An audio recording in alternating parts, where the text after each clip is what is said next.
SCP-323, Object Class Euclid.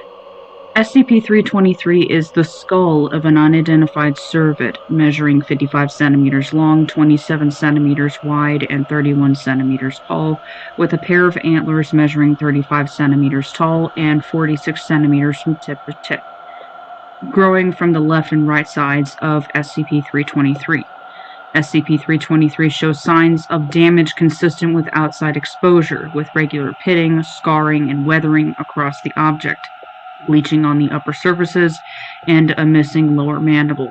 The rear of the skull features an approximately centered, ovoid gap, measuring 25 centimeters high and 23 centimeters wide, giving access to an interior space 16 centimeters deep. This gap shows signs of tool use, indicating that it was carved with tools, possibly stone. SCP-323 displays the ability to react to oral, tactile, and visual stimuli. Testing has revealed SCP-323 appears to have a field of view similar to that of other cervids and has responded to visual stimuli from up to 50 meters away. The targeting of specific members of personnel, various attempts to breach containment, and the violent reaction towards speakers of the French and English languages suggest a level of sapience. However, this is unconfirmed. SCP-323 is capable of limited locomotion, typically in the form of small movements and vibrations.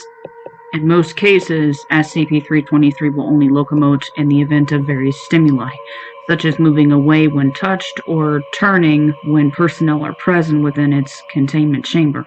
SCP-323 has demonstrated the ability to make larger movements, such as lunging at personnel and repeatedly attempting to force its way through containment measures. SCP-323 exerts an influential effect in a radius extending roughly 15 meters from itself. Individuals within this radius will begin experiencing cannibalistic thoughts and urges, violent outbursts, and impaired judgment after approximately 1 hour of continuous exposure. Roughly 74% of individuals who reach this point will attempt to place their heads through the gap present in the back of SCP-323, with efforts made to keep their mouths uncovered. If an individual is incapable of fitting their heads through the gap, attempts will be made to bludgeon their heads against nearby hard surfaces until the point the individual's head fits. The individual loses consciousness or the individual expires. Once the individual has fit their head through SCP-323, the individual is classed as SCP-323-1. Within 10 minutes of putting SCP-323 on, -1 will undergo drastic physical alterations. -1 will experience a rapid loss of body fat, body hair, and pigmentation, followed by the rupturing of the distal phalanges from the fingertips, abnormal tooth growth, and the blackening of extremities consistent with frostbite. Additionally, -1 appears to experience greater strength and pain tolerance than the average human. However, -1 still appears to be as susceptible to physical harm as it was prior to its introduction to SCP-323. -1's metabolism will experience a dramatic increase, requiring a constant caloric intake, with starvation occurring anywhere between 15 to 30 minutes if no self-preservation efforts are made. In order to sustain its increased metabolism, -1 will actively seek out and eat other individuals for sustenance until expiration. In the event SCP-323-1 is incapable of finding plentiful nourishment, -1 will make efforts to sustain itself, including limiting movement, rationing available food, and auto-cannibalism. -1 will only feed upon humans. It is presumed that -1 is capable of receiving sustenance from other sources but chooses not to, despite availability or ease of access.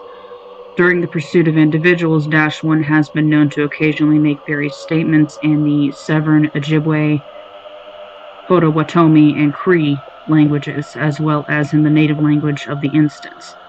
It is not known if these statements and the knowledge of these languages is the result of SCP-323's anomalous influence or if they originate from SCP-323 itself.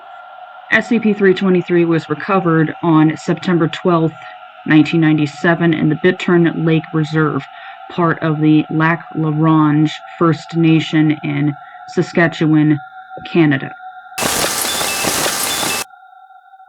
A small unregistered community had been sustaining an active -1 instance by routinely murdering individuals and leaving them out as appeasement.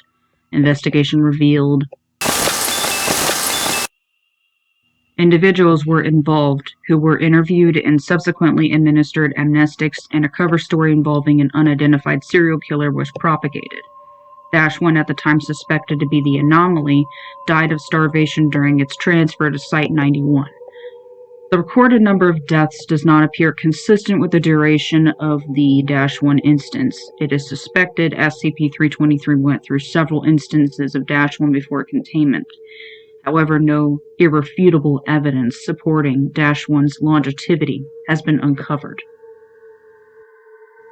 Special Containment Procedures. SCP-323 is to be kept in a 17 meter by 17 meter by 17 meter concrete containment cell in Site-91. The object is to be restrained in the center of the cell within a 1 meter cube container of 8.8 centimeter thick transparent armor lined with one-way laminate, which is to be fit with one electronically locked access port. This container is to be internally lit with the surrounding cell kept dimmer to facilitate the one-way laminate. The cell is to be surveyed remotely at all times, and any signs of activity are to be reported. No personnel are to enter SCP-323's containment cell except to examine the integrity of SCP-323's restraint measures. The restraint measures are to be examined bi-weekly, and any signs of damage are to be repaired immediately. All personnel who enter SCP-323's containment cell are to be accompanied by an armed guard. Personnel are not to be within SCP-323's containment cell for longer than 45 minutes, and any communication around SCP-323 is to be written or spoken in a language other than English or French.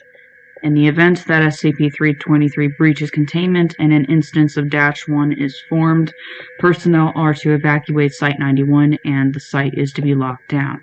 Remote units are to be deployed to destroy the body of -1. Following this, armed personnel may be sent in to re-establish the containment of SCP-323.